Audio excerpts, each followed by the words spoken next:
Zion Classics TV news time. നമസ്കാരം, Zion Classics ടിവിയിലേക്ക് സ്വാഗതം. ഫ്രാൻസിസ് പാപ്പയുടെ ആഹ്വാനപ്രകാരം ആഗോള കത്തോലിക്ക സഭയിൽ ഇന്ന് ഉപവാസ പ്രാർത്ഥനാ ദിനം. Vatican city.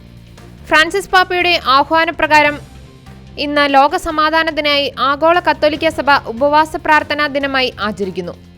ഇസ്രയേലിനു നേരെ ഹമാസ് നടത്തിയ ആക്രമണത്തിന്റെ 1-ാം വാർഷിക ദിനമായ ഇന്ന് ജപമാല രാജ്ഞിയുടെ തിരുനാൾ ദിനം കൂടിയാണ്. മധ്യപൂർവേഷ്യയിൽ വർദ്ധിച്ചുവരുന്ന സംഘർഷത്തിനിടയിൽ ലോക സമാധാനത്തിനായി കന്യാമറിയത്തിന്റെ മധ്യസ്ഥം യാചിച്ച് ഇന്നലെ ഞായറാഴ്ച വൈകുന്നേരം റോമിലെ സെന്റ് മേരി മേജർ ബസിലിക്കയിൽ ഫ്രാൻസിസ് മാർപ്പാപ്പ ജപമാല പ്രാർത്ഥനയ്ക്ക് നേതൃത്വം നൽകിയിരുന്നു.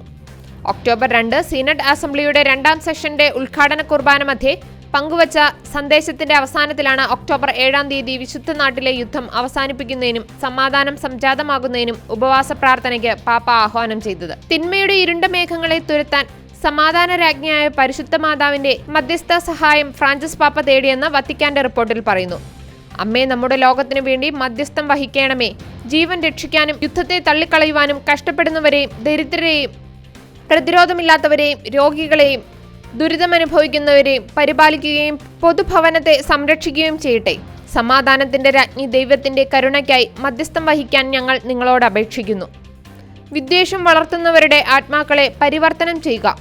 മരണം കാരണമാകുന്ന ആയുധങ്ങളുടെ ആരവം നിശബ്ദമാക്കുക. മനുഷ്യ ഹൃദയങ്ങളിൽ തങ്ങി നിൽക്കുന്ന ആക്രമം കെടുത്തുക. രാഷ്ട്രങ്ങളെ ഭരിക്കുന്നവരുടെ പ്രവർത്തികളിൽ സമാധാനത്തിന്റെ പദ്ധതികൾ പ്രചോദിപ്പിക്കണമെന്നും പാപ്പ പ്രാർത്ഥനയ്ക്കിടെ യാചിച്ചു. ജെറുസലേമിലെ ലാറ്റിൻ പാത്രിയാസ് കർദിനാൾ പിയർ ബാറ്റിസ്റ്റ ഫിസബല്ല ഒക്ടോബർ 7 ജപമാല രാജ്ഞിയുടെ തിരുനാൾ ദിനത്തിൽ പ്രാർത്ഥനയിലും ഉപവാസത്തിലും ചെലവിടുവാൻ വിശ്വാസികളുടെ ആഹ്വാനം ചെയ്ത് കത്തെഴുതിയിരുന്നു. 2023 ഒക്ടോബർ 7 ഹമാസ് ഭീകരസംഘം ഇസ്രയേലിനെതിരെ അപ്രതീക്ഷിത ആക്രമണം നടത്തിയതോടെയാണ് അക്രമ പരമ്പരകൾക്ക് തുടക്കമായത്. ആയിരക്കണക്കിന് സാധാരണക്കാരാണ് കൊല്ലപ്പെടുകയും നിരവധി ബന്ദികൾ തടങ്കിലാക്കപ്പെടുകയും ചെയ്തിരുന്നു. ഇന്ന് ഉപവാസ പ്രാർത്ഥന ദിനമായി ആചരിക്കുന്നത് ജപമാല രാജ്ഞിയുടെ തിരുനാൾ ദിനത്തിലാണെന്ന് ശ്രദ്ധേയമാണ്. 1571 ഒക്ടോബർ 7 ഗ്രീസിൽ ലെപ്പോത്തയിൽ നടന്ന നാവിക യുദ്ധത്തിൽ യൂറോപ്പ് കീഴടക്കാൻ പോയ ഒട്ടോമൻ സാമ്രാജ്യത്തിന്റെ നാവികപ്പടയെ യൂറോപ്യൻ ശക്തികൾ അത്ഭുതകരമായി പരാജയപ്പെടുത്തിയ ദിവസമാണിത്. കൂടുതൽ ക്രിസ്തീയ വാർത്തകൾക്കായി ഈ ചാനൽ മറക്കാതെ സബ്സ്ക്രൈബ് ചെയ്യുക.